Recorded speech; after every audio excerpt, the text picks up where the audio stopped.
Good morning everyone. I am Ryan J. E. Bandayanon. I'm gonna discussing today about the slope of the tangent line and the equation of the tangent line. Good morning everyone. We have here the slope of the tangent line formula and equation of a tangent line formula. Sa ating slope, meron tayong dalawang formula. Nakadepende na kung ano yung gagamitin nyo. Yung una ay yung m is equal to limit y minus y sub 0 over x minus x sub 0 as x approaches to x sub 0. At yung pangalawang formula naman ay m is equal to limit f of x minus f of x sub 0 over x minus x sub 0 as x approaches to x sub 0. At sa ating equation of the tangent line naman, meron tayong formula na y minus y sub 0 equals m of x minus x sub 0. So, sa discussion na ito ay ipapaliwanag ko kung paano natin makukuha yung slope at yung equation of a tangent line. Slope of the tangent line, meron tayong graph dito. Itong nasa gitna, ito yung tinatawag na point of a tendency. At ito naman yung parang line dito na nag-intercept sa ating graph. Yan yung tinatawag natin na tangent line. And yung C dito, ito yung ating x values, and yung f of c naman natin dito, ito yung ating y values. The line through a point c, f of c, the one which best approximate the curve y is equal to f of x near the point c, equals to f of c is the tangent line to the curve at that point. So, sa discussion na ito, ipapaliwanag ko ulit kung paano natin makukuha. So, meron tayong first example. Find the equation of a tangent line to y is equal to x squared at x is equal to 2. So, meron tayong given dito. So, x sub 0 is 2. Meron tayong 2. And ating y is x squared. So, paano ba natin nakuha tong 4? Nakuha natin yan kapag sinolve nyo yung ating x squared, which is ang ating y. I-substitute nyo lang yung x. Ano bang x natin is 2. 2. Yan. 2 times 2 is equal to 4. Ganyan lang yung pagkuha sa y sub 0 natin, guys. Then, proceed na tayo sa ating pagkuha sa slope of a tangent line. So, ating formula is gagamitin ay yung m is equal to limit y minus y sub 0 over x minus x sub 0 as x approaches to x sub 0. So, i-substitute nyo lang yung guys, yung y, ano ba ating y natin? Meron tayong x squared. So, dito, x squared. Yan, dyan. And ang ating y sub 0 is 4. So, minus 4 ito. Yan. Then, over, copy nyo lang yung x. Then, minus x sub 0. So, 2. Yung x sub 0 natin is 2. So, dito. So, para ma-cancel out natin para may ma-cancel out tayo, kailangan natin ma-factor yung 4. Ano bang perfect number na ma-factor sa 4, which is, kapag in-add nyo ay, ang lalabas ay 4, and pag minultiply nyo naman, ang lalabas din ay 4. So, meron tayong ditong negative 2 and positive 2. So, kapag in-add nyo yan, negative 2 plus positive 2 is, ang lalabas ay negative 4. Kapag minultiply nyo naman yung negative 2 at yung positive 2, ang lalabas din ay negative 4. So, nakita nyo na may na-cancel out na yung ating x minus 2. So, ang natira na lang ay itong limit x approaches to 2, x plus 2 is equal to 2. So, substitute nyo lang yung x, guys. Ano ba itong x natin? Ang x natin ay 2. Ito. Substitute nyo lang yung x. So, ito na. 2. Ano ba yung 2 plus 2 is, ang ating slope ay 4. Sunod naman, ang ating equation of a tangent line. Meron tayong formula na y minus y sub 0 equals m of x minus x sub 0. So, isubstitute nyo lang din, guys. Kagaya ng ginawa nyo dito sa slope. Isubstitute nyo yung copy nyo muna yung y, and i-substitute nyo yung y sub 0. Ano ba ating y sub 0? Meron tayong 4. So, substitute nyo yung 4 is equal to m. Ano ba yung sagot natin sa slope ganina? O yung ating m. Meron tayong 4. And then, yung x natin, copy nyo lang yung x, and ang x sub 0 natin is 2. Ito. So, ang susunod na gagawin ay di-distribute nyo yung 4 dito. So, 4 times x is equal to 4x, then 4 times negative 2 is equal to negative 8. So, ito. Katapos naman ay pag nakuha nyo yan o na-distribute nyo na, ang sunod nyo gagawin ay ita-transpose nyo yung 4 dito. Pag transpose nyo yan guys, ang negative 4 ay magiging positive 4. So, isosolve nyo yung dalawa. Itong negative 8 plus 4 is equal to negative 4. So, ang sagot natin ay y is equal to 4x. Copy natin 4x. Then, yung sagot natin dito, negative 4. At this is the last answer. So, nakuha na natin yung sagot natin dito sa example 1. Ating slope and ating equation of a tangent line. So, ang sunod naman ay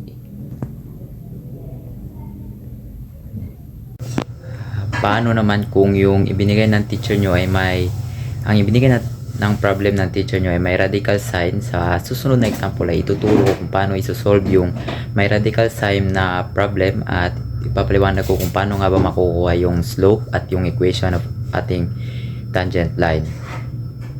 So, ito naman yung pangalawang example natin. Find the slope intercept form of the tangent line to f of x is equal to square root of x at x is equal to 4. So, given natin yung x natin, ano ba yung x? 4, ito yung 4, and yung y natin or ang f of x natin is yung square root of x. Then 2, para ba nakuha yung y sub 0, substitute nyo lang yung square root of x. Ano ba yung x natin? Ganito. Yan. Ano ba yung x natin? 4. So, 4. Ano bang square root ng 4? So, which is 2. So, kaya, yung dito, yung ating y sub 0 natin or ang ating f of x sub 0 is 2. Next is, ito yung formula natin. Solve na natin. M is equal to limit y minus y sub 0 over x minus x sub 0 as x approaches to x sub 0. So, substitute nyo lang. Ano bang ating y natin? Ano bang ating y? So, meron tayong square root of x dito. And yung ating y sub 0 minus 2. Ito, 2. And copy nyo lang yung x.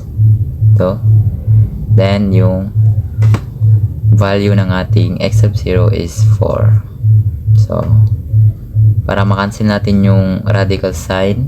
So, paano ba naging ganito dito? So, ipapaliwanag ko.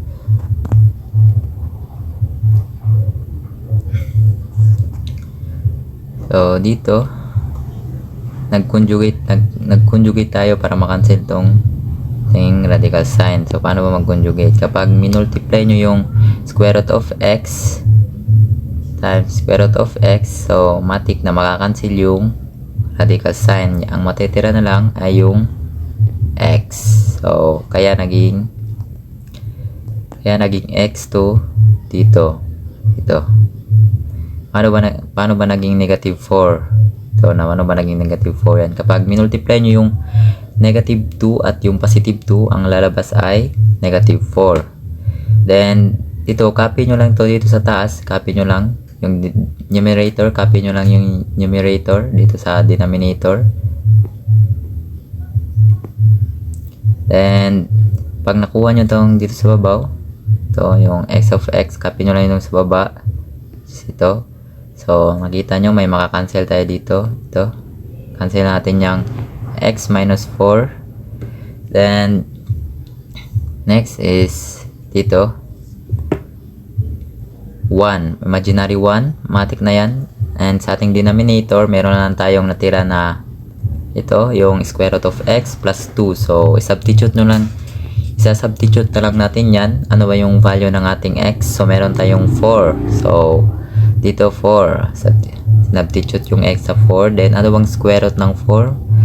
Which is 2. So, 2 plus 2 is equal to 4. So, 1. So, ang ating m or ang ating slope is 1/4 or 1/4. So, sunod naman ay yung ating equation of a tangent line. Paano ba natin nakuha to? So, una ay ang ating formula na y minus y sub 0 is equal to m of x minus x sub 0. So, isa-substitute nyo lang din. So, copy nyo lang na muna tong x. Then, ano bang ang value ng ating y sub 0 or ito? 2. So, y minus 2 equals m. So, yung value ng ating m is yung sagot natin kanina sa slope na which is 1/4. So, dito. Then, yung x natin copy lang. Copy nyo lang yung x ito. Then, yung value ng ating x sub 0 which is 4. So, para dito, paano ba naging ganito to dito? I-distribute nyo yung 1/4 dito. Ganito. Yan, ito, distribute nyo sa x and sa negative 4. So, 1/4 times x is equal to 1/4x. Then, 1/4 times negative 4. So, ito, makakancel itong 4. So, matik 1 na yan. So, gagawa tayo. Ipapaliwanag ko paano natin nakuha yung negative 1. So, dito, paano natin nakuha yan. So, 1/4 times negative 4. So, yung 4 makakancel out. Then, matik na may 1 dito. Then, negative sign. So, kaya ang nakuha natin na sagot dito kanina is itong negative 1.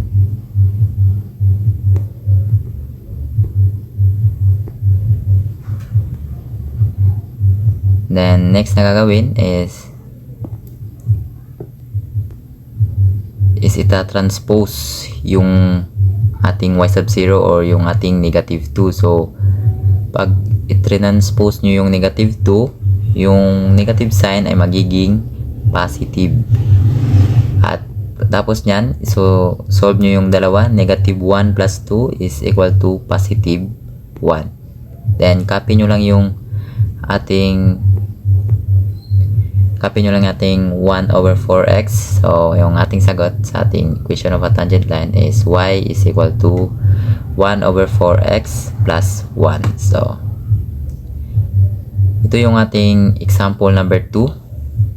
And sa ating example number 3 naman, so dito, find the equation of the tangent line to y is equal to 3x squared minus 12x plus 1 at that point close 2 and then negative 11. So, ito guys, itong 2 at negative 11, para hindi kayo malito o hindi nyo lituin yung sarili nyo, itong 2 na ito yung ating x at ito yung ang ating negative 11 naman ay ang ating y. So, kaya dahil sa equation, ibinigay na yung ating x at yung ating y, di nyo na kailangang i-solve pa yung ating di nyo na kailangan i-solve pa ito yung ating y. Di nyo na kailangan i-solve yan. So, matik na ilalagay nyo lang yung y sub 0 is equal to negative 11 kasi ibinigay na sa ating equation. At yung x sub 0 natin 2. So, matik na. So, matik na yung given natin kasi nasa equation na and magsusolve na lang tayo. So using the formula of m is equal to limit y minus y sub 0 over x minus x sub 0 as x approaches to x sub 0. So, para ganina, substitute lang natin yung y. Ano ba yung ating y? So, meron tayong 3x squared minus, ano ba yung 3x squared minus 12x plus 1. So, ito yung ating y. Then, ang ating y sub 0 is negative 11. So, ito.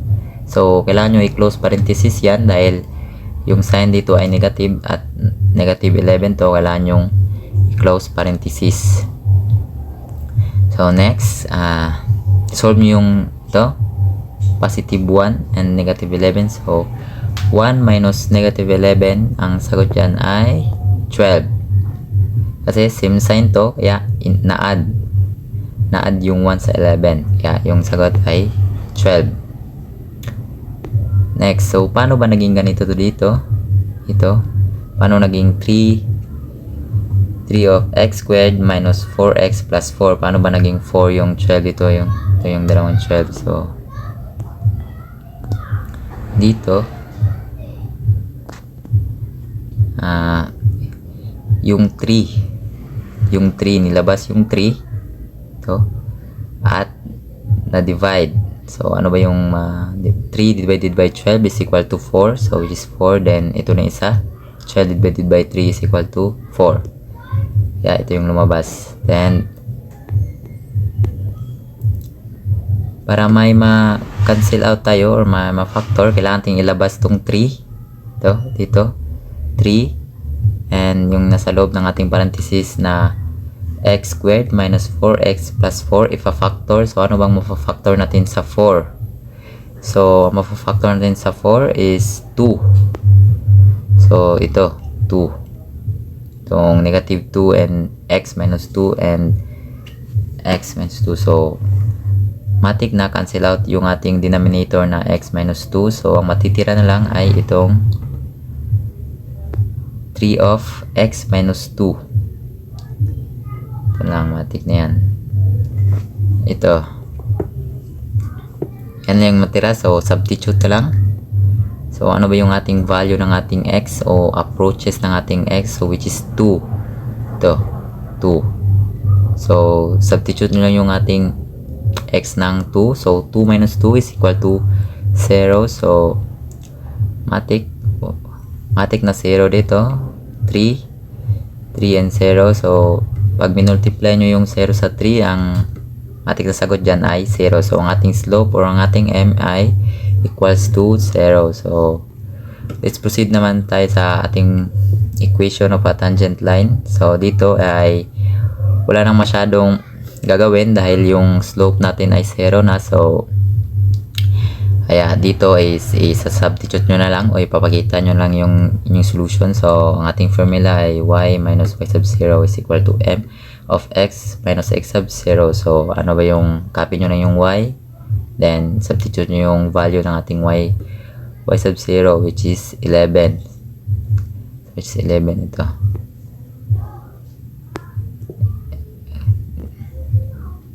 Ito. Negative 11. Then, negative 11 siya. So, magiging positive siya. Dito. Magiging positive. Then, yung ating m. Ito. Which is 0. Then, yung ating x ay ano bang approaches ng ating x? So, which is copy lang pala yung x. Then, approaches pala ng ating x sub 0 is yung 1. Then, wala nang marami pang gagawin. So, matik na sagot is ita-transpose nyo na lang yung positive 11. So, magiging negative 11. So, yung sagot nyo na yung final answer is y or yung ating equation of a tangent line is negative 11. At yun lang po sa video na ito. Maraming salamat po sa inyong panonood at maraming salamat din sa aming guro na si Ma'am Rochelle Ann Gising Madali sa Basic Calculus. At bago ko i-end ang video na ito, tatapusin ay may isang equation akong ipapagawa o inyong isosolve, at kung nakuha nyo ay mabuti at congrats, at kung hindi nyo naman nakuha ay pwede nyong panoorin o balikan ulit ang video at hanapin nyo kung saan banda kayo nagkamali, at pwede nyo nang itama ang inyong mga namali o mga hindi nyo naintindihan. At once again, I'm Ryan J. E. Bandayanon. Thank you for watching for this video and thank you.